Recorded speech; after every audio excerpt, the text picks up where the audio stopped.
hello dear students, how are you all? Hope you are fine and safe at your homes. So, day before yesterday I have sent you a video in which we have started lesson number 4 of geography, maps and globes. So, you have learned what is a map, you have learned advantages of maps over globe, then you have learned about the different types of maps, political map, physical map, thematic map. So, you have also learned about the history of maps, the origin of the word map. Then maps are just divided into two types, that is according to scale and according to their functions. Functions also will be doing and according to scale, that is large scale and small scale. According to functions, political, physical and thematic map. So this much I am going to read today. So we will be taking the reading part so that the objective questions you come to know from where the objective questions can be framed. So let's start the reading today. The things are, I know, mostly clear to you all. So whatever is left, just clarify it today by reading. Okay. So let's start. So I just want you to open your books on page number 137, maps and globes. So let's start. We represent the earth, sometimes a part of it, by globes, maps, sketches and plans.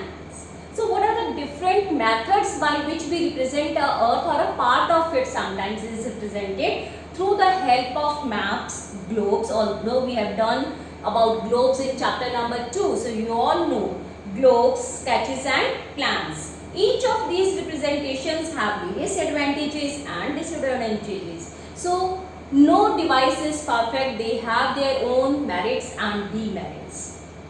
So we use them according to a need. A globe. Now please underline the definition of globe, although we have already done. A globe is a model of the earth. So it is just a replica of the earth. If we want to show the continents, the oceans, the countries. So what will we use? We will just use a globe and it is the model of the earth. Everything you will find it on the globe. It is a true representation of our planet Earth. So it is just nothing but a true replica of our Earth, the way the Earth looks like. But it has certain limitations. What are the limitations? If globe is so useful that you can see just it as a earth, and what are the limitations of globe? So let's please underline important question. A globe is difficult to carry or handle. Sometimes the globes are very big, they cannot be folded. So it is very difficult to carry them at every place where you need them. Globes do not show details, minute details, the centimeters, the scales, they are not shown by the globes as we can see them in the maps. So that is why it is less useful. Only a part of the earth can be seen on a globe at one glance. At one glance, if you see only for one time, then only one face of the globe can be seen. The other part cannot be seen at one side. So this is again another limitation of globe. The details of geographic features cannot be shown on a globe. So the details of Himalayas, geographical features, what are they? Himalayas, mountains, rivers, seas, they cannot be easily located on the globe. So these are the limitations. You need to mark them and underline. Okay, therefore we need something simple and easy to use in order to learn about our planet Earth. So what is that? That is a map, which is more simpler than the globe. Please underline what is a map. A map is then a representation or a drawing of Earth's surface. पूरे का पूरा Earth surface का drawing है या फिर उसके कुछ part का of it drawn on a flat surface or a piece of paper. So it is just the representation or a drawing of the earth or a part of earth on a piece of paper which can be easily carried to any place and which can be easily folded and kept in your bags and pockets, and that is nothing but a map, right? So maps are easy to understand. They are drawn on a flat surface. These are its features. They are drawn on a flat surface and they are easy to understand. Though they are less accurate than globes, they have their own advantages. Now maps have their advantages. Just mark them. What are the advantages of a map? Maps are easy to carry anywhere. We can carry them at any place according to our convenience. They show accurate information of a small area. So a small area can be just represented in a big manner. So you can get a large information of that particular small place on the map. This is under the large scale map, and small scale map will be doing it. They use different symbols, colors, signs to give accurate information. So you might have seen on the maps that symbols are being used, different colors are being used. So this is what is the best thing, that we can learn so much of things and easily understandable. Different types of maps like physical, political, thematic can be chosen to show various informations. So it's not like one type of map is there, so we can choose any type of map, maybe physical, political or thematic, based on themes, that is depicting rainfall. Physical shows physical map. What does it show? It shows you the countries, and political maps, it shows you the states and the union territory. So they can be easily find out on the map. Maps can be used to make comparisons, and maps also have helped us to make comparisons. So these are some of the advantages that you need to mark and underline. Okay. Then a small yellow paragraph is there. A Babylon map, world map known as the Imago Mundi, is dated back to the 6th century BCE. It shows Babylon city of the Euphrates river surrounded by a circular landmark showing Eshure and Rarath. So this you don't need to do. So this much only you need to remember what are maps and what is the importance of maps and the limitations of a globe. So this much we have done, and I hope it is understood. Next, talking of history of maps now. So the world map has been derived, please underline, from the Latin word mappo, meaning napkin. So what is a map? Nothing, but it is just a napkin. Napkin means a thin piece of paper. You all might be using napkins. Whenever we have dinner, lunch, we use napkins. So it's just nothing but a piece of paper. So it is derived from a Latin word mappo, which means paper, thin paper or napkin you can say. Humans have been using maps for thousands of years. Ancient humans represented their surroundings on walls of the caves, clay tablets, metal pieces or utensils. This we have already studied in history chapter number 1. Many such maps have been found in ancient cities like Babylonia and Nippur. Ancient people also made maps of the night sky showing various stars and constellations. So there can be maps on various things like stars can be shown, constellations can be shown, and then various other things can be shown. And in the past, sailors and navigators also used maps, but their maps were not so accurate. So it was used by the sailors who used to travel from one place to another. They used maps, but then their maps were not that much of accurate. They missed many details. So it was not up to the mark. They missed many details. So some people took the task of making good and accurate maps. These people are known as cartographers. So please underline important objective question. Who are cartographers? So cartographers are the people who have the skill of making good and accurate maps. So they are known as cartographers. Thus the art or the science of making map is known as cartography. And what is cartography then? Two objective questions here. So the science of making map is known as cartography. The first persons to publish a collection of maps in the form of book were Mercator and Hont. Please underline. So these were the two persons who published a collection of maps in the form of book that we call Atlas. The Greek mythological hero Atlas was shown on the cover. So he was a Greek mythological hero who was shown on the atlas. You can see your atlases. His picture might be there on the atlas. Holding the earth in his hand. So if you have seen the atlas, what is there? It is having a picture of that Greek mythological hero, and his name is Atlas, and he is holding the earth in his hand. Just see your atlases today.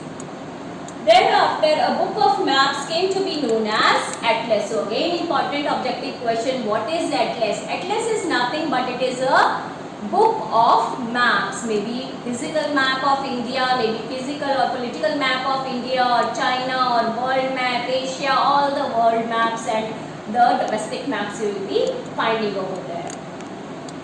Okay, next coming to the types of maps, we have already discussed there are two types of maps. Maps are classified according to scale and according to functions. So let's come to the according to scale first, that is large scale and small scale maps. Okay. Maps are used for learning and understanding various features of the planet Earth. For various needs, different types of maps are used. For example, there can be many maps of our country, India. One map might show the boundaries of different states while the other might show their routes and railway tracks. So this is thematic map. Some maps may show the minerals and factories located in India. In this way, we can have many types of maps of a single place. One can choose a specific type of map for one specific need. So we need to choose according to our need which map do we need. If we want to show the towns and villages, the cities, then we use political map. If we want to show the rainfall, then we will use a thematic map, or the population distribution in the city, again a thematic map. But if we need to show the mountains, rivers, oceans, then we will use a physical map, because in which the boundaries are not marked. So this way it is up to us our need. So maps according to scale may have been divided into two categories. Please underline the large scale maps and the small scale maps. So separate question can be asked on what are large scale maps and what are small scale maps. So let's study about these. So small scale maps are used to show a very large area with less details. The maps on the wall of your classrooms or in the atlas are small scale maps. So now what are small scale maps? These are the maps, please underline, which are used to show a very large area. Supposedly if I assume 1 meter is equal to 1 kilometer, ठीक है, 1000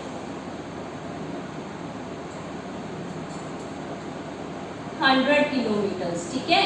अगर मुझे ये चीज represent करनी है map पे, so it is very difficult. How will I represent 100 kilometres, 1 kilometer, 2 kilometer, 3 kilometer, 4, then up to 100 kilometers? It is not possible to draw that much of big scale on the map. So what I am going to use is, I am just assuming 1 meter is equal to 100 kilometers, 2 meters is equal to 200 kilometers. So this way I am assuming them as the scale.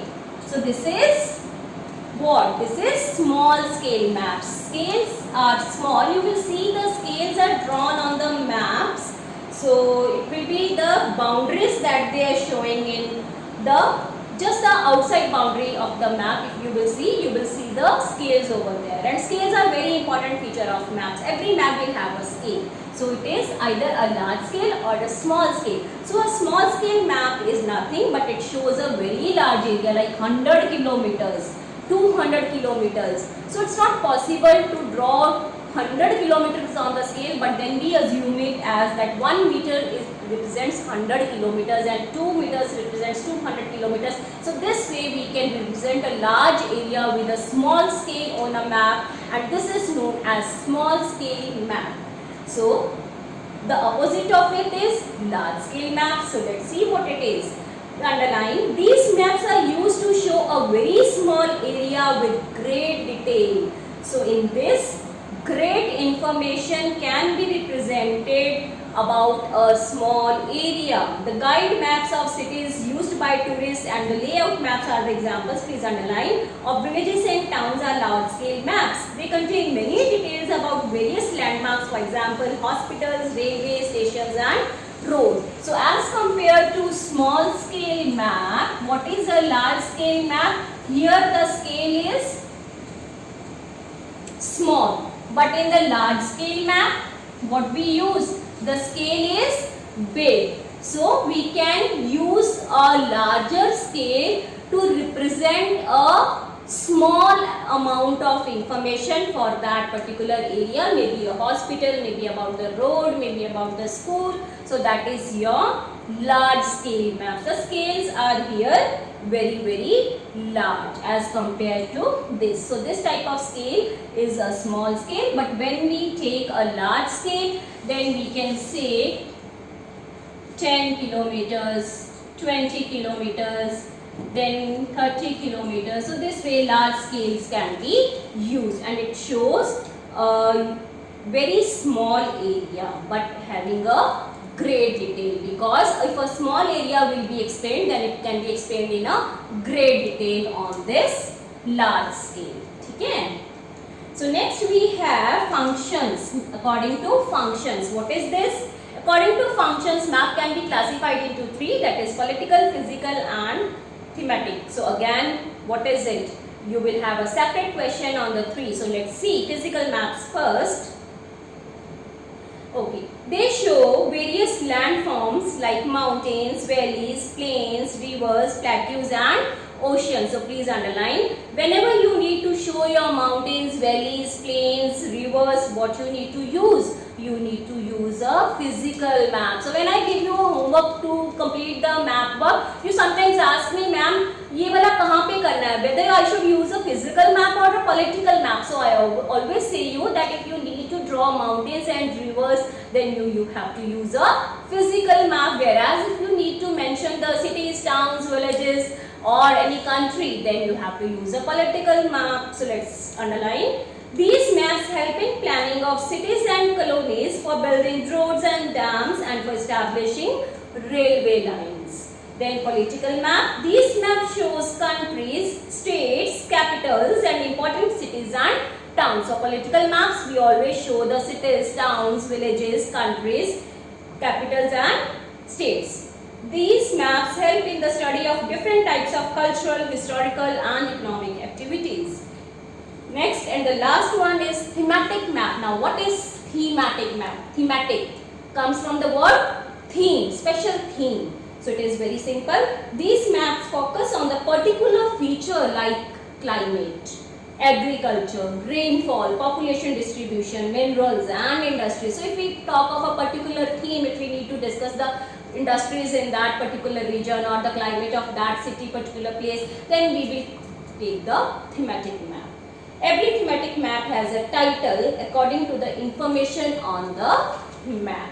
So this is something about the functions and the types of maps. Then after that we have left with 2-3 important terms, that is components of maps. So we have already done already it is distance, direction, symbols, and then one small topic, sketch and plan. So we will be covering that in the next video. But before that, there are 2 multiple choice questions. Let's complete it. It's on page number 138 that we have left. The science of map making is known as dash. Science of map making. It is known as geography, civics or cartography. Yes, so science of map making is known as cartography, and it is option number C according to your book. So put a tick on option number C. Maps can be used to make symbols, informations or comparisons. So we have already done maps can be used to make comparisons. So it is option number B in your book. So put a tick on option number B. So that's all for today. Please read the chapter nicely, and whatever objective questions can be framed, try to learn them, because very soon in the month of September, maybe from 15th, you are starting with your first term. So you have to start preparing for that. Although syllabus and date sheet will be floated soon, but then you have to start preparing for your exams. So that's all for today. Do watch the videos carefully and nicely, and do read the chapter. Rest of the part will be finishing on the next day. So thanks for watching. Stay safe, stay home.